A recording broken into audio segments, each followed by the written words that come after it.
Today's episode is brought to you by the folks over at SeatGeek, the best and easiest to use ticket platform out there. They take the confusion out of buying tickets using a 0 to 10 scoring system and a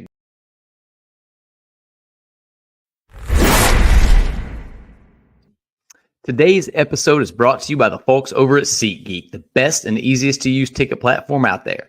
They take the confusion out of buying tickets using a 0 to 10 scoring system and a green is good, red is bad color rating system so you and your loved ones get the best deal possible. So whether it's going to see our beloved Redlegs at Great American Ballpark, the Bengals over at Paycor, FC Cincinnati, one of the area college teams, or pretty much anything in between, use promo code Riverfront at checkout and receive $20 off your first order. Click the link in the show notes to download the app and get started. That's Riverfront, one word, for $20 off.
Hello, everybody!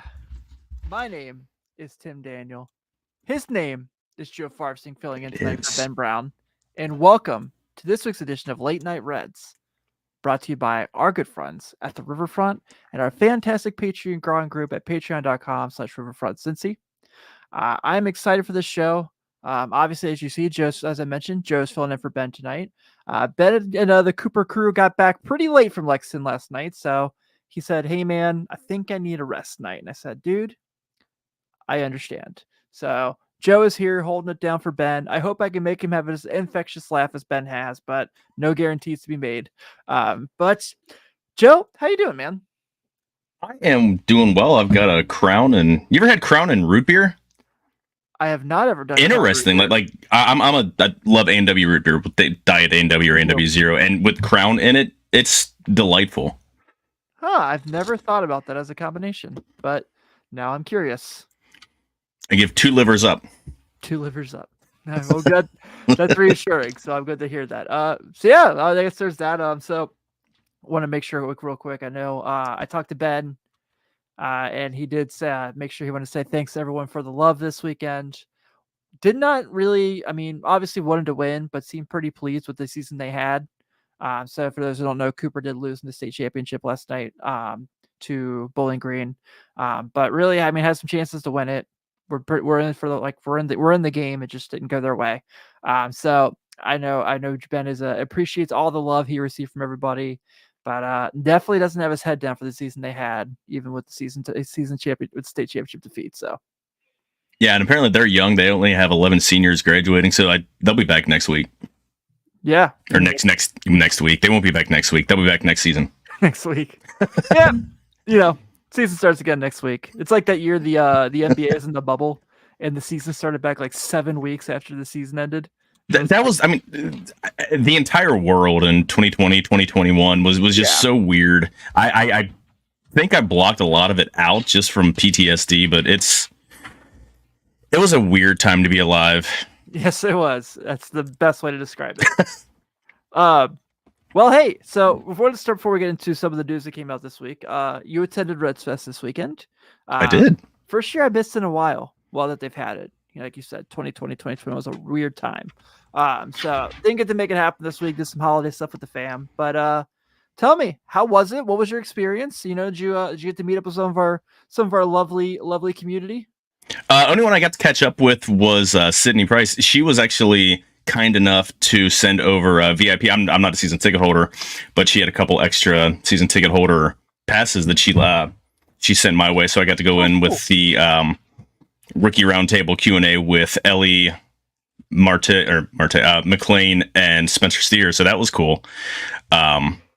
Those guys, there's just so much to be excited about. Those guys, I mean, they're just so fun. They have such a that's why we love you and your wife, Joey.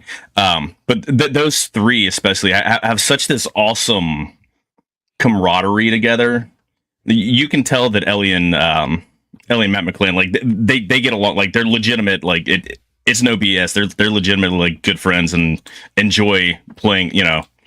Being able to play baseball next to each other. So yeah, you could definitely, like I said, definitely get that vibe. I thought all the pictures I saw everyone post this weekend looked like they had a lot of fun.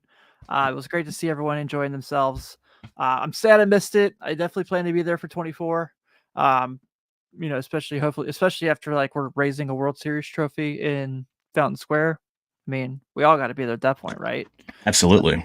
Yeah. So great times to have for all. I cannot wait to see how that shakes out. I can't wait to be back at Reds Fest. I did, and I shared this with you, but I want to share it with the audience. So the day of our live show, September 9th, that we had downtown on the Banks, I was able to purchase the actual lineup card that was in the dugout, which you can see very nicely has Marte's name scratched out because Ellie hit him in the face with the ball in warm-ups. It was an accident. It was an accident, yes. We believe it was an accident. And then right there, the blue, let's see, zoom in a little quickly there. The blue writing that has a line through it. Alejo Lopez, who got a hold of one at bat. I have made fun of his ejection in that game so many times. To be fair, he struck out on two awful calls. Seeing a guy, something else had to be going on. This was a culmination of a million things that just something happened to bubble over that he was that mad that early in the game and gets run that fast. Remember, it was like a ton of like horrible calls on both sides. Because I think Marble got ejected or Marble or Bell did, one of the two. Yeah. But the reason I say I made fun of Alejo Lopez. It wasn't because of Alejo Lopez. It was because when he gets ejected, it's because he gets ejected when he like gets pissed off about striking out, and when he like reacts, it's his whole body because he's like 5'4", and oh my god, it's never not funny if you see the clip of him just like. Yeah, it almost looked like a marionette.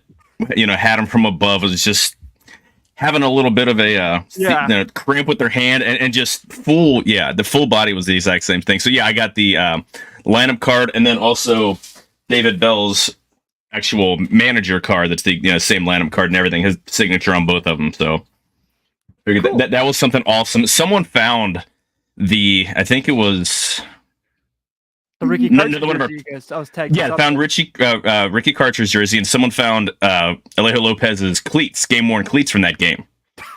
I missed those, but they've got this huge table of all the game-worn gear, and they had his barely worn cleats from September 9th, 2023. That's awesome. Well, I know that was a budding success for us all. We're excited about. We're gonna definitely plan to do one next year, hopefully earlier in the season than September.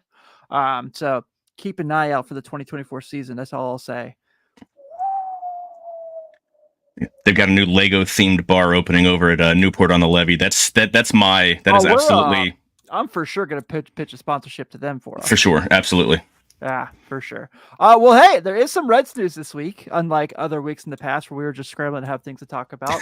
The beauty of the offseason. So let's go ahead and get to some of it here. And I want to obviously talk about first the two big signings that they had this past week, and Emilio Pagan and Nick Martinez. So obviously the Reds confirmed both of them. Kind of cool. They got to sign their contracts at Reds Fest. That's kind of neat. Also appreciated that there were the City Connects as a team uniform around the convention center. So that was cool. And obviously that's nice that I know that there are some things to nitpick about both guys, but I will leave it at I am appreciative that it sounds like Nick Martinez is more than likely going to be the back end of the rotation kind of guy. I will start by saying I'm appreciative that he is not Luke Weaver.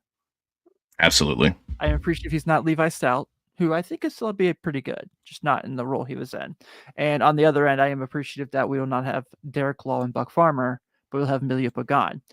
With that being said, both guys' numbers look pretty solid. Martinez is a guy who kind of only started about 8 or 9 games last year, pitched most of the season in the bullpen. But interviews he did with the Reds media this week made it sound like a lot like he is going to be in the rotation. And that's the conversation. He said he feels he's best fit for this team as a starter. And then Pagan, obviously the numbers look really good on the back of a baseball card. But when you get to the fan graphs, it's a little bit more of a kind of a conversation.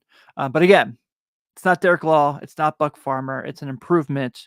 And I feel like it's 2 moves to have this offseason going in the right direction and going into winter meetings this week. You're muted. I can't hear you. Joe. Well, while we wait for Joe to hop up, typical Bengals show guys, right? Just kind of messing everything up. And so Joe's going to go away there, but let's see here. All right, well, let's get this going on the run. So I will say I like the moves. I'll get Joe's response as soon as he gets back. I think, let's see. Do we got you back? I am going to sue the producers here for making this look like such an absolute amateur show here.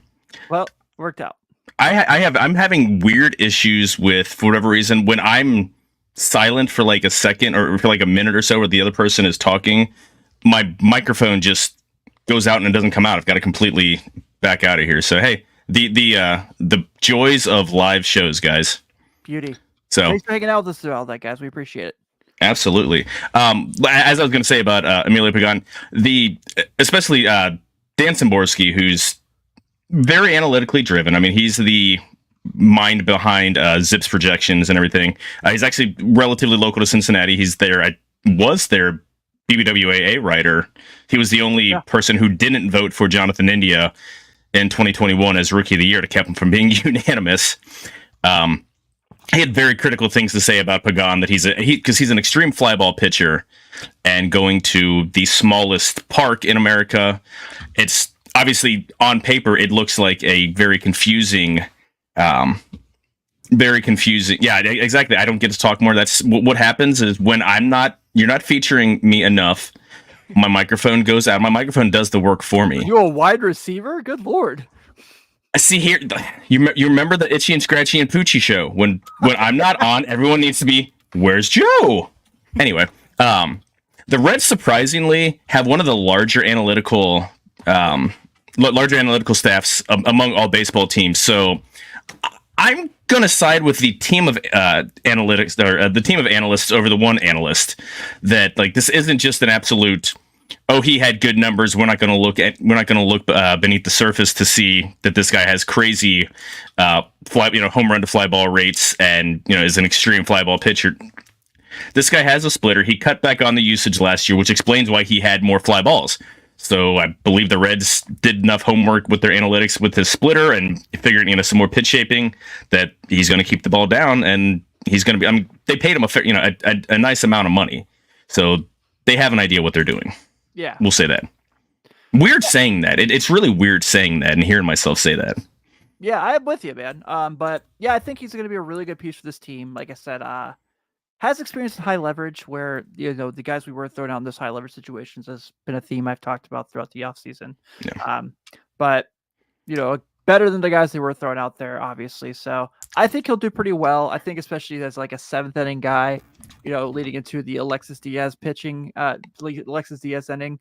Still think they should probably get one more guy to go to that 7, 8, 9 Aroldis Chapman. But he hasn't signed back with Texas yet, I don't think. He's still free. Yeah, depending what he wants to do, obviously, I know. I've known some people who are like, I think he wants to close. I don't know what team's going to sign him to close that has a chance to win next year, just because of where he's at in his career. But that's neither here nor there. On the Nick Martinez end, what a fascinating career, man! Pitched in the big leagues for 3 or 4 years, not getting anywhere, doesn't have a whole lot of a market. It's like, all right, I'm just going to go pitch in Japan for a little while. And does okay there. It's not like he was like the Cy Young winner in Japan, but fixes a few things, comes back to the big leagues, pitches 2 years for the Padres. Was relatively majority of the time last year was for the 2 years he was in San Diego was in the bullpen. So he pitched 110 games total for the Padres in 2 years. And he only started 19 of those. And it was like when they just needed a starter. But here, he's going to start. And so that's going to be pretty fascinating to see how things go there. I think it's a really awesome piece to put with the guys they have. And I don't necessarily look at him as like an ace. But I think he could be, a really good innings eater for this team if all goes right. Yeah, I think he's he threw 110 innings last year. Yeah. I think if you can count on him to throw 130, 140 innings this year, those are 140 innings that aren't going to Luke Weaver. And this also pushes either Graham Ashcraft or Brandon Williamson to either AAA or the bullpen. And I would love it if the Reds had both of those guys out of the rotation. Nothing against them. I've been on record for years as saying that I really think Ashcraft's final, I feel his best role is going to be in the bullpen. His stuff's going to play up better. He throws really hard. His pitches move all kinds of funky directions, and he doesn't strike anybody out, which to me is weird. I think if he goes to the bullpen, that K rate's going to go up a ton. But regardless, just having depth of those guys, so you're not having to bring up, what are the names of some of the guys? I've got Baseball Reference up. Chase and Shreve, no more Alan Busenitz, Silvino Bracco. I would say no more Connor. The legend. I would say no more Connor Overton, but he just signed back into a minor league deal. Eduardo Salazar, Michael Mario, Jake Wong, Randy Wynn, Alec Mills. God, I forgot Alec Mills pitched for the Reds this year. Yeah, one game, 1 inning, gave up 2 runs. Yeah. There's a lot of names. Yeah. Brett Kennedy, can't forget the legend. Those guys will not be starting games, and it's primary. I mean, it's raising the floors is what it's doing. Yeah, he's not a high end pitcher, but he's a guy that you don't have to project. You don't have to with Pagan. You have to kind of project and assume they're going to do a little bit of tweaking of the pitch mix. He had a almost 54% ground ball rate. Nick Martinez did last year. So when he came back from Japan, he learned how to. What's that? Said we'll take that. Exactly. When he came back from Japan, his ground ball rate skyrocketed. He picked up a little bit of picked up MPH or 2 MPH, on his fastball, striking out more batters. Walk rate's about league average, and he doesn't give up many home runs. So I'm absolutely I think that's an incredibly smart, not game changing, but incredibly intelligent, smart pickup for the Reds there. Yeah, I agree. And I talked to our good buddy about it, Carlos Guevara, as we know, who former Reds draftee, former Padres major league pitcher, so stays pretty attached to both teams and seemed to be pretty positive about the move. So I think that that's reassuring as someone who watched the Padres far more than you and I did combined, probably. But yeah, I think it's a good move. I don't think that, I think, like I said, it's nice steam to gain going into winter meetings. If this is it, then it's still not a successful offseason. But sure, if it's the start of something, then yeah, I agree. I saw Bob say earlier something about I wish the Reds would sign Noelvi Marte to an extension like the Brewers did with Jackson Chourio. And I would do that with Matt McLean in a heartbeat. Yeah. Easily. Yeah. I'm not anti-Marte getting that by any stretch of the matter. But like we talked about last week, Matt McLean is just he's the next C. He's the next captain of this team in our greatest opinion. So I love when teams do that stuff. I think that's why the Braves have been so good at just continuing their teams, buying out arbitration, getting these guys in contract deals. You saw it just recently, not too long ago, with Michael Harris. Yeah. I think that's a good idea for the Reds to go that route. And that's nothing to do with what we're talking about at the moment, but I agree. That's a big risk for the Brewers because at least all the guys that the Braves extended, Acuna, Ozzie Albies, Michael Harris, they at least had days, weeks, months of service time. Yeah. Chourio isn't going to debut until probably next year, but it's not even linked. It's not even set in stone that he's going to debut in 2024. So And hey, I'm this could be. I mean, I'm all for players getting paid more than what they're worth because he could get injured and never make it out of Double A.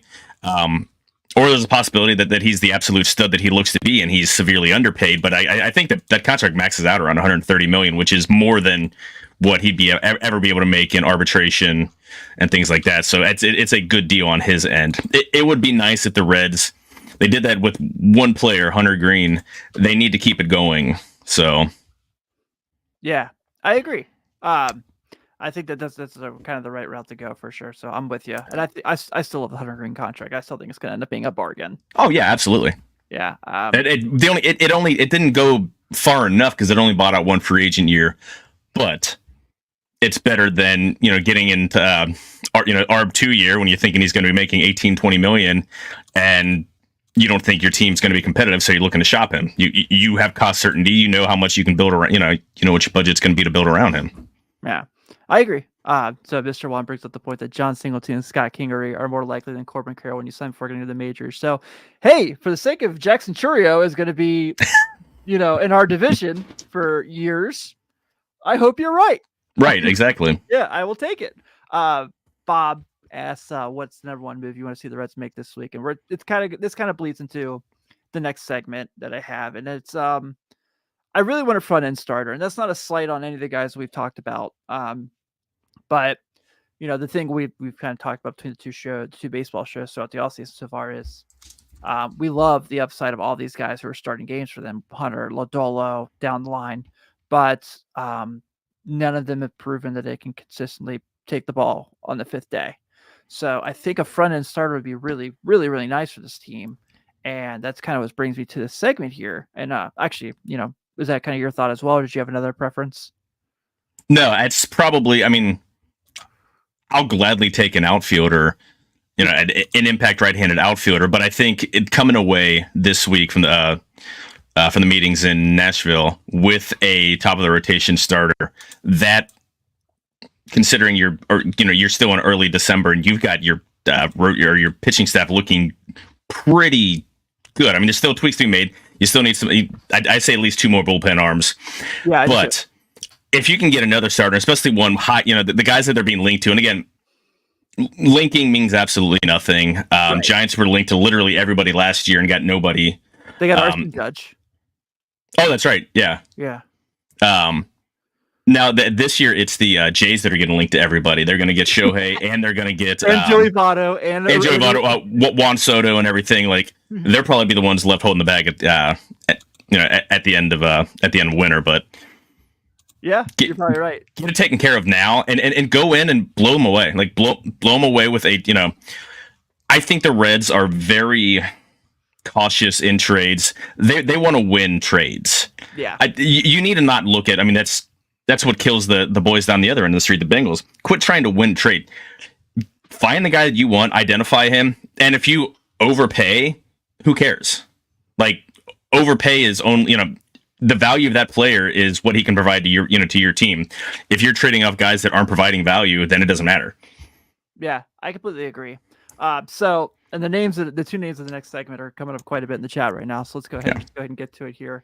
And obviously the two of the biggest things you've seen the Reds kind of being mentioned are linked to, as you mentioned, which can mean as much as you want, are Shane Bieber of the Guardians and Tyler Glasnow of the Rays. And the one reason I kind of want Tyler Glasnow, okay, and hear me out for all my nerds in the chat here, is we already had Homer Bailey, who looked just like Christian Bale and was the Dark Knight. So we need the guy to look just like the Scarecrow in Batman Begins. So we just got to complete the comic book of Reds baseball here. All joking aside, I think both guys are obviously better than what they have. I know Bieber's kind of had a little bit of an up and down year last year for the Guardians, but that whole team did, if you look at kind of what's going through. And then Glasnow, I hear it might as well be called Glass now because of his inability to also stay on the mound, which could add to the fun of this current team. Other names you could probably see out there. I've known Marcus Stroman's been a name that's been coming up to see what's going to happen with him, with Chicago, and if he's going to be available. A few others got kind of thrown in and out there, but between the two here, if we have to have if we have to pick one or the other, and you may disagree with me, and I'm definitely willing to hear your conversation of why. But I really would like to have Shane Bieber on this team. I think he's a guy who has pitched in high situations many, many times. He's been an ace for really good teams. Obviously has a Cy Young, which you can say it was in 2020, but the record book says he's a Cy Young Award winner. Thankfully, the Red Cy Young Award winner, apparently there's no interest in bringing back to the team. So great news on that. But I love Tyler Glasnow. I think he's a great talent, but I feel like, Bieber here in that situation is the guy I would want between the two. But the question is, would one of them be worth it? Because obviously, what a trade like that entails that you have to give up on. And I've kind of taken the Chad Dotson book to, if the Reds are making a trade, I want it to help the big league team when they make the trade. And that's where I stand. So to me, yes, getting a top end starter like a Shane Bieber. If they do take a Tyler Glasnow instead of Bieber, I'm not disappointed. But if I can pick one of these dudes, bring me the Biebs and GABP next year. I would be fine if they got Bieber. And as Bob put, he might cost us. I do not care about the cost. I'm convinced that either Spencer Steer or Christian Encarnacion Strand, one of those two will not be a Cincinnati Red come spring training. I have the feeling one of those guys are going to be dealt in, because what are the Indians and the Guardians? Don't try to piss everybody off. No, I'm not saying I want them gone, but believe me, I'm not. Like those are two. But Encarnacion Strand, number one, Encarnacion Strand needs to absolutely be peak Nelson Cruz to be valuable, considering he's only a first baseman designated hitter. So I'm not, and now I think he's capable, but especially the Guardians. Guardians have struggled to develop hitting. Like they can develop pitching like nothing. Maybe, but I mean, it's. I don't care about what they got and what they received for trading an ace. I don't care about what's going to take to trade an ace. They got absolute studs for trading Luis Castillo. I'd rather have Luis Castillo than Arroyo, than Marte, than everyone else, because having an ace on your staff is better than guys that might become something. Marte looked great for a month. He's nothing yet. He might become something. I think he's Manny Machado. I came on here last week and said I think he's Manny Machado, but he's not Manny Machado. He's Noelvi Marte with 1 month, less than 1 month in Major League. I would rather have Tyler Glasnow. I know his salary is going to be probably about twice as much. Bieber is arbitration eligible, probably looking 12 and a half, 13, somewhere around there. I was kind of shocked he hasn't been in the league that long. I was like, I know. I feel like he's been in the league forever. I know. I'm like, I think they brought him up past the cutoff time. When Cleveland brought him up in 2018, it was past the cutoff time, so they got the extra year because they're manipulating contracts. So that but I would give me Glasnow. And now again, mentioned it before. His issue is availability, and availability is probably the best ability you can have.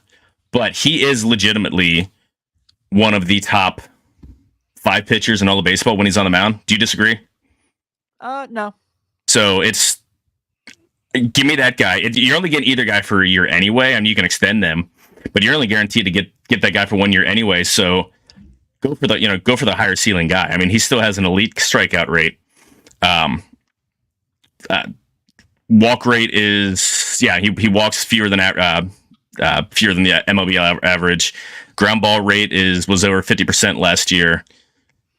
Give me that guy. His fastball is almost 97 miles an hour on average. I don't care what it costs. Trade. I mean, you can have Rhett Lauder, you can have Edwin Arroyo, and you can have Spencer Steer or Christian Encarnacion Strand, and I'll throw in Jay Allen to boot. I don't care. Give me that guy. You're assuring yourself someone who can match up, and especially we're talking a team that has aspirations on playing into October. You match that number one up against any other team's number one short of a few guys, then that moves Hunter Green to a 2, which is where he should be right now. I mean, Hunter Green looks great, but like everyone else, he's still more projection than production. So you can move that guy back down a spot, and again, that adds one more guy who was in the rotation last year as depth. So now you have Ashcraft and Williamson, like I said, as depth either in Louisville or in the bullpen to come and start when need be. Yeah, I will say that if they're going to make a trade for a starting pitcher, it has to be a guy like that for me to be okay with it. Yeah. It has to be a guy that's like, I know when he gets the ball every fifth day, we have a chance of at least going 6-7 innings for them to make a trade like that. Do I think they should go, do I think they should make a trade just to make a trade? No. That would just be asinine. I think that, I think either one of those guys we mentioned would be really nice pieces for this team. And as far as what you kind of said, I still feel like CES and Steer will be here come opening day, depending on what the trade situation looks like. But yeah, you're right. It's certainly possible. And everyone will be pissed off and complain online if that's the case. So what else is new? I mean, the internet, people mad? No way. Doesn't happen ever. A, I'm used to being wrong, and B, I mean, yeah, there's still this weird civil war between Reds fans about, and it's like ultimately like, put your arms down, okay? Like put your weapons down. We want a winning Reds team. Like obviously, there's different strategies going about it, and like we're in one side, there's another side, and that's fine. Like there's definite. There's well thought out behind it, but we just want a good Reds team. Like, but let's quit being at each other's throats. Yeah, I'm all for the conversation, like a civil conversation of like, this is why I feel this way. This is why I feel this way. Great, that is what sports conversation is all about. But the vitriol is where I'm like, let's stop it here. Like, I literally like when I've said it multiple times. I took the Twitter phone off the Twitter app off my phone because I just couldn't do it anymore. Yeah. Once the Joey news came out, whatever side you were on, for them like moving on from him, against them not moving on from him, and keeping him, I just couldn't take it anymore. I just couldn't. So, and I'll tell you what, my mental health has been way better. It's been great. My wife's like, "Man, you seem really happy all the time lately," and I'm like, "Yeah, it's been pretty great." All joking aside, but yeah, I think that I want them to get a top end starter. Like you said, I want them to get another right-handed bat in the outfield. We've both have like talked about Teoscar Hernandez. When people are like bringing up like what the salary could be, I will say real quick, a friendly reminder: there's not a salary cap in baseball. Not a thing. It's not our money. Yeah, it's not our money either. Yes, absolutely. We're coming from a ownership who I'm not. I'm the one guy on the riverfront that's not like every week preach and sell the team, Bob. Right? But we can be honest and say like. Have they spent money? They have not. And, I loved what they did the 2019 offseason. It obviously didn't work out. I'm not frustrated about it. I'm not mad at it. It just didn't go their way. Castellanos was awesome for that year. Obviously, he moved on. We know what happened to Mustaka. We know what happened to Shogo. Shit happens, right? It's baseball. It's a very hard game to succeed in. Your point last week about Nick Senzel. Baseball is very hard. Yeah. So, yeah, you're not going to go 1,000 all your transactions, and that's what everyone needs to also. We talk about all of this fantastic. Well, draft, yeah, exactly, and we talk about all these awesome young players that we brought up: Marte, Ellie, McLean, Strand, Steer. They're not all going to hit. One of those guys is going to be out of baseball in 3 years. One of those guys is going to be a star. A couple of those guys might be all stars. Someone's going to be a backup. Like that's we need to understand that's what's going to happen.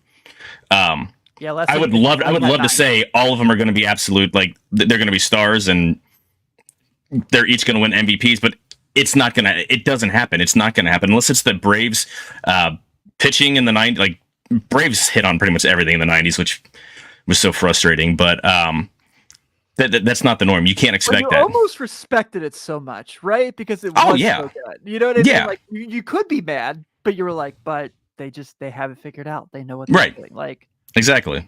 Like I think that my favorite prime example was always that 1 year they traded with Cleveland for Kenny Lofton. Kenny Lofton ends up going back to Cleveland in the offseason that year. Yeah. But that 1 year they had Kenny Lofton was pretty awesome. Yeah. Obviously traded for local Kentuckian David Justice. Shout out David Justice. But the pride of Dayton. Yeah. My dad played high school basketball against him, actually. Really, he was another Cov. Was he Cov? Cov Latin. Cov Latin. Okay, darn it. Okay, I was going to say local Luke's school, but it was Covington. I know it was Covington something. Yeah. Mr. Watt says, bring back Johnny Cueto. What's the price? You guys are all mad. Everyone talks about the salary thing, right? Like, what's the Johnny Cueto salary? Because if we're going to talk about that for like, we can't bring back, XYZ guy because he's going to make this much money. What is Johnny Cueto going to make to be on the team? It's the question. If we're gonna talk about the salary game, I don't know what his AAV is. It can't be high, because he wasn't. He pitched like 10 games for the Marlins last year. He's actually has a $2.5 million buyout for this year that I guess that they did buy out. I'm looking at it on Spot Rec right now. 1 year, $8.5 million last year. I'm gonna say $5 million is probably what gets it done. But for what cause though? Yeah. Like it's we already have a back end, and like they're not paying Nick Martinez to work out of the bullpen unless he necessitates a move to the bullpen. I unless Cueto would be cool pitching in Louisville for half the season, but I will say this: I am all for the Reds sign Johnny Cueto to a minor league contract with an invite to big league spring training. I will be totally content with that. I would go further, and I would say do the Roger Clemens deal, and you just hang out, keep yourself in shape. We'll sign you sometime mid-season. You go to especially if they start having pitching staff atrophying because of injuries or whatever. Like we'll let go get warm for a couple weeks, and then we'll bring you up, and you can pitch down the playoff stretch. Yeah, because I'm gonna be honest. When if Johnny Cueto signs back and we're like, oh man, what? And it's like GABP is like, hey, Johnny Cueto's starting June 4th. It's a 6:41 pitch. I'm getting tickets. 42,000 people will be there. Yeah, I'm gonna go. I'm gonna see the leg kick. I'm gonna see the twist, and I'm gonna be excited. But we'll see how things kind of work out. So yeah, I'm excited. Obviously, I appreciate everyone's excitement for the team. And when we talk about the tribalism that's going on, it's not that we're like insulted by it. It's just that like we gotta have some fun. And let's everyone open your pitchforks down, open your ears, and just hear the other side. Like again, you don't have to agree with like our take or whatever side you're on. You don't have to agree with it, but just sit down and listen to it and think about it. Like, well, okay, I understand that. I don't agree, but I see that.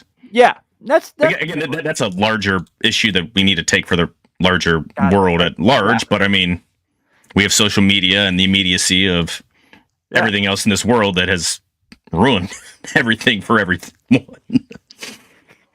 Yeah, that's the truth. We kind of got a little bit of tangent there. Hey, before we do get to the next segment, I do want to real quick touch on. So the Hall of Fame voting came out tonight for one of the Bulls, and then Lou Piniella is not.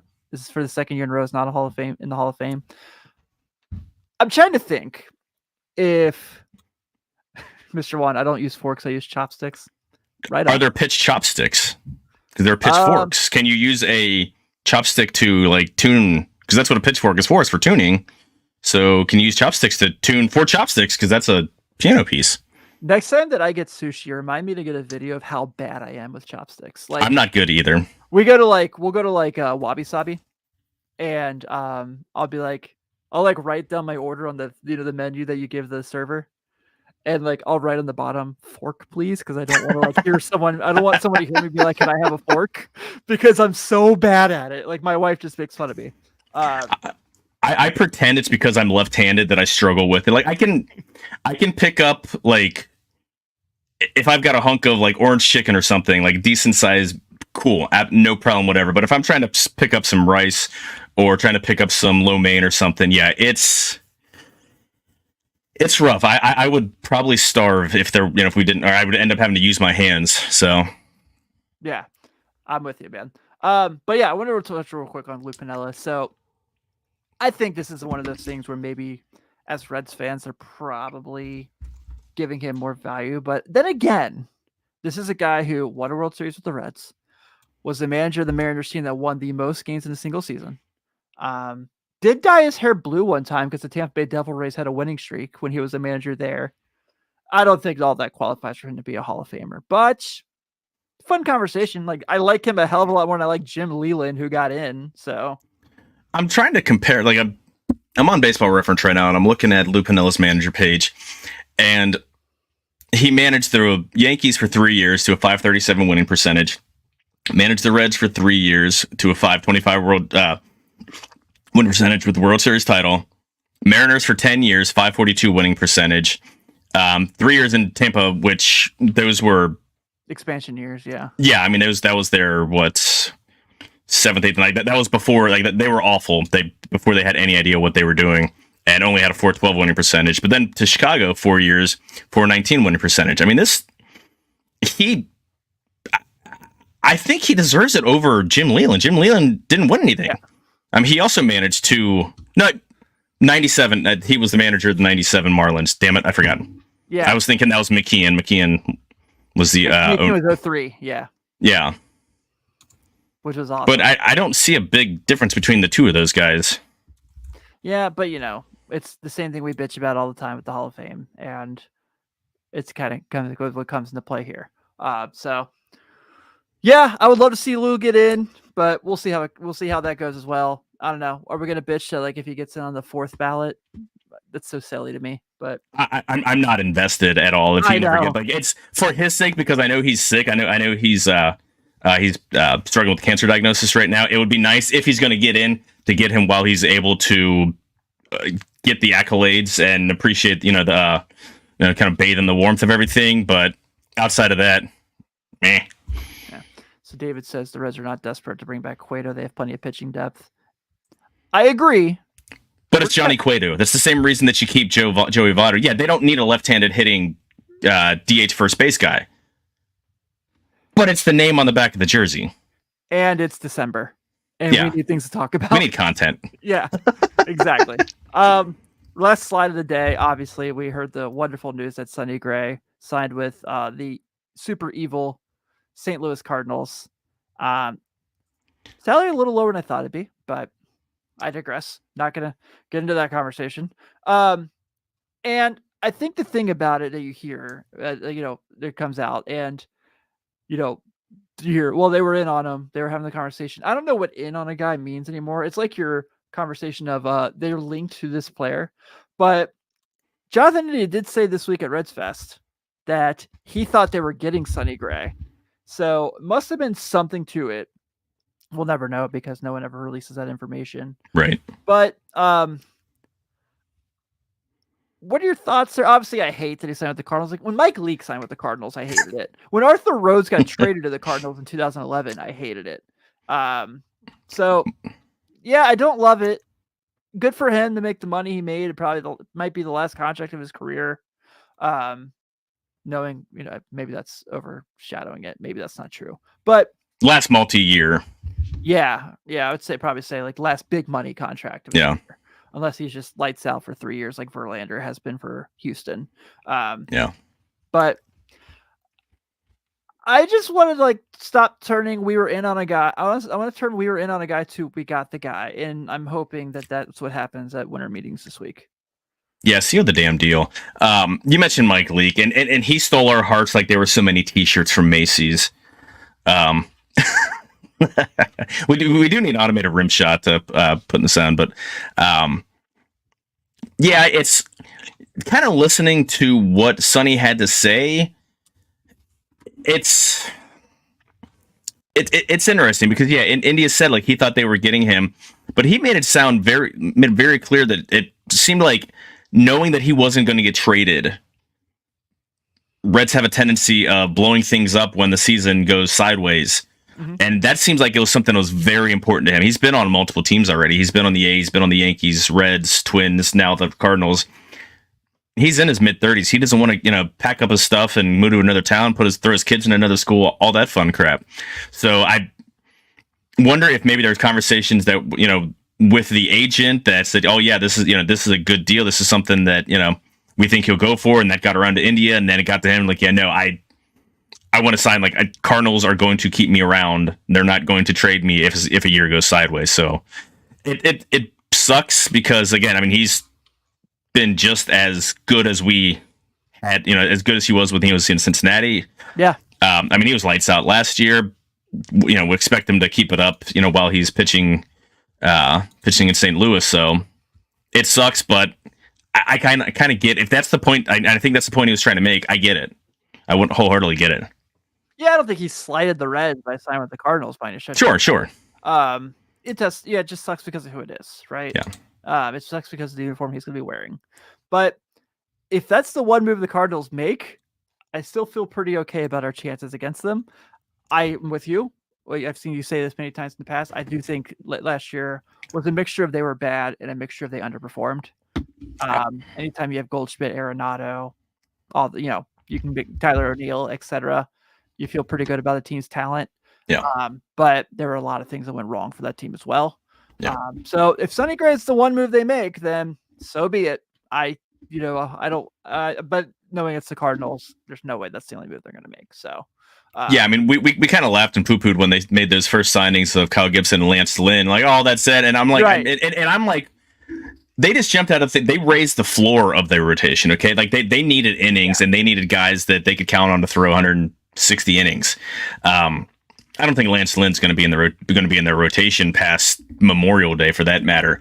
They got Sonny Gray, and I honestly believe they're going to get another starter. Hopefully, it's not someone that the Reds are angling for. Not they don't swoop in, because lest we forget, they have a higher rated farm system than the Reds do, and they have a history of using those assets to go get players. They traded for Goldie, they traded for Arenado, they traded for Roland, they traded for Troy. What's that? Or developing their talent. Well, right, exactly. But I mean, they also they have talent in the minors, and it becomes something useful, whether it's a piece on their team or a piece that gets traded off. I mean, just over the years, how many guys, in the past 20 years have they... oh, man, that 5-year span of trades they made looks so bad today. And I love every bit about it. Oh, yeah. It was fun to say. It is awesome in hindsight to look at them trading for Marcell Ozuna. So yeah, they got the wrong guy. And they let go of Adolis. Yeah, Garcia. He was out right off the 40-man, wasn't he? Yeah. Or not non-tendered or something. That's. And then the outfielder for the Nationals, Lance Thomas, I think. Lane Thomas. Yeah. Lane Thomas. Yeah. Traded him, and it's interesting. Mr. Juan asked, would you be okay if we just signed Lucas Giolito?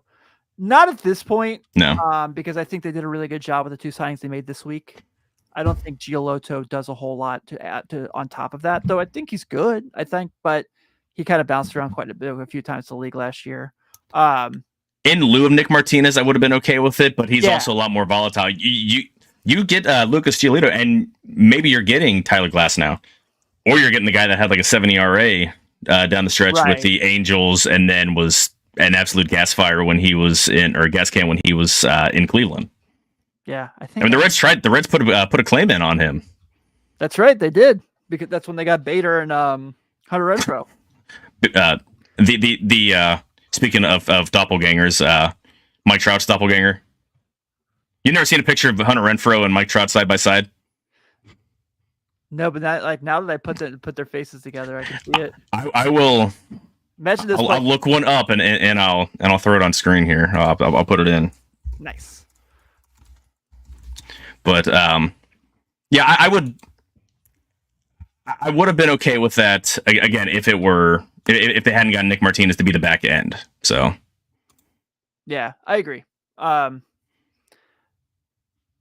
then we have Bryce Turner. Who do you see the Reds signing? That's a really tricky question, because there's people you want them to sign and people who are they going to actually sign.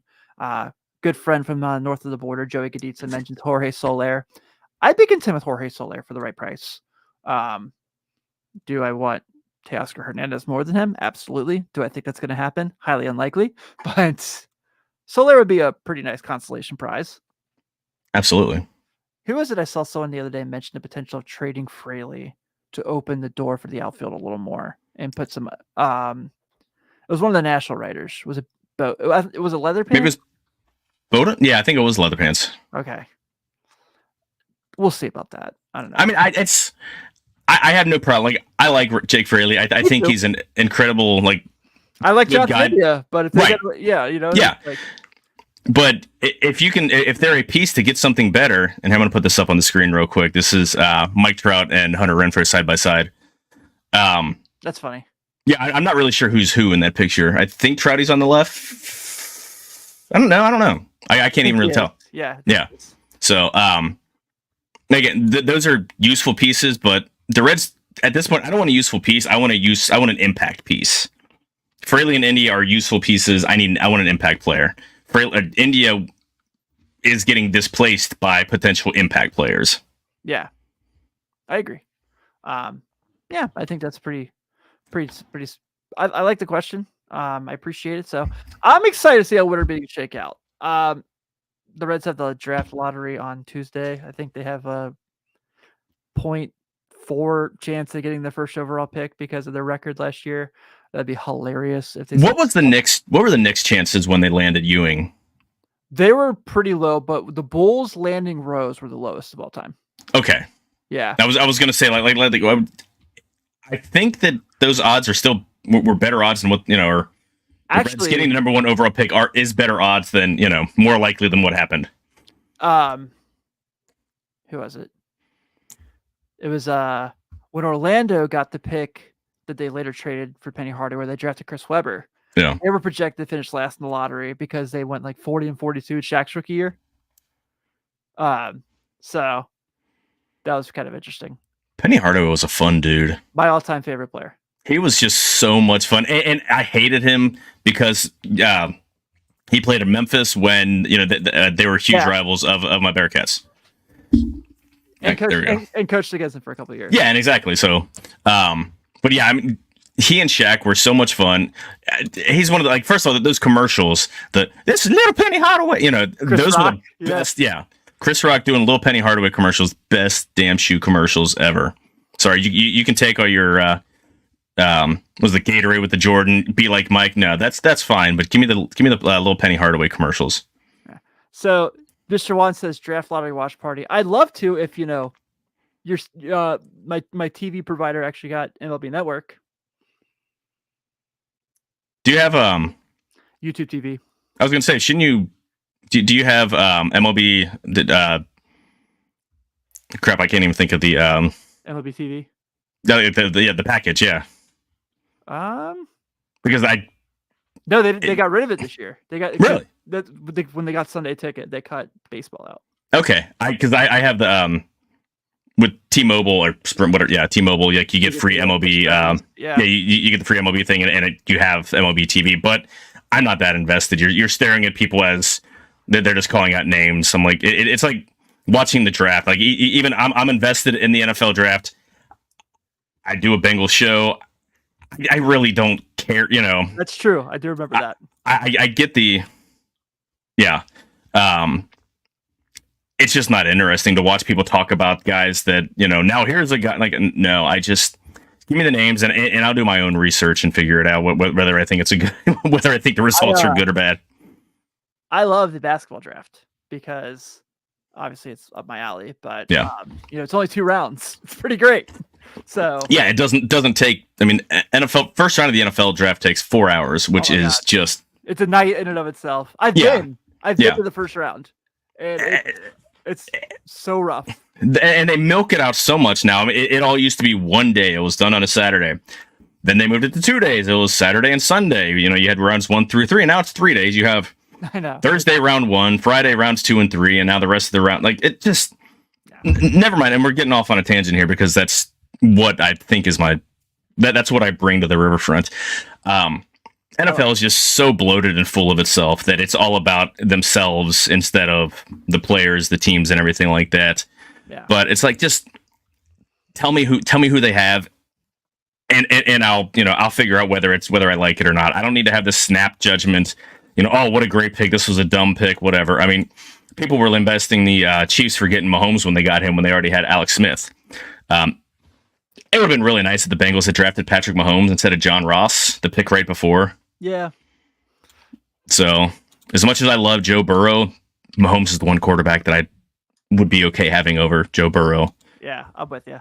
So, but hey, with that being said, I think we go wrap up this week's edition of Late Night Reds. Thank you guys for hanging out. Whether you agreed with us or disagreed with us, we appreciate the banter. Gives us something to talk about in December. So definitely appreciate it. So do some housekeeping before we get out of here, as always. First off, check out Joe on the Bengals Show here on the Riverfront as well. I need lots of stuff to talk about because yeah, Jake Browning, it's gonna be a long 7 weeks. Yeah, Bengals are not out. Like they're 5-6. I mean, there's a lot of mid in the AFC, but watching Jake Browning I need a lot to talk about between now and draft season, and then from after draft season and training camp in July. So shout out the Arizona Cardinals today. That was fantastic. Yeah, that they kicked the crap out of the. Yeah. Doesn't make losing to them any better, but nope. But I also had James Conner and Trey McBride on my team, and they both showed up. There you go. So check out Joe. Obviously, the Bengals play on Monday night this week in Jacksonville, which would probably be a nightmare. But hey, that's neither here nor there. Make sure you check us out on Riverfront U as we're getting you ready for getting you going through the college basketball season. Of course, check out the Mothership Show, the Riverfront Red Show, on Friday mornings. Chad was back this week and had old friend Bill Lack on. They had a really fun conversation. I really dug that show. We got an obviously YouTube channel. We are now at 888 subscribers. So I like the symmetry. We're getting there. We're getting 889. It's updated real time. We're 889. Damn it. Perfect. But I can someone unsubscribe real quick? I love the symmetry. I like even numbers, round numbers, symmetrical numbers. It's my OCD. Let's get to 999 and I'll be cool with that. And then quick, someone take 1,000. Yeah. David Brown, we will not talk about Burrow turning into Andrew Luck. So please do not bring that negativity into our chat. We would appreciate that. But thank you guys again. Check us out all of our shows. Subscribe to our YouTube channel. Give us this nice solid reviews on your podcast app of choice. December 17th, the Riverfront Christmas song draft. So good. You better be here. Jack Mueller, our Miami of Ohio writer today, texted me and said, "Can I join you for that?" And I said, absolutely. I would as many Riverfront staff members as we can get on there so we can see everyone's taste in music for a night. So I want to see the Brady Bunch grid, the 3x3. So long as I can be Alice, that's all I care about. Take it easy, everyone. We will see you next week.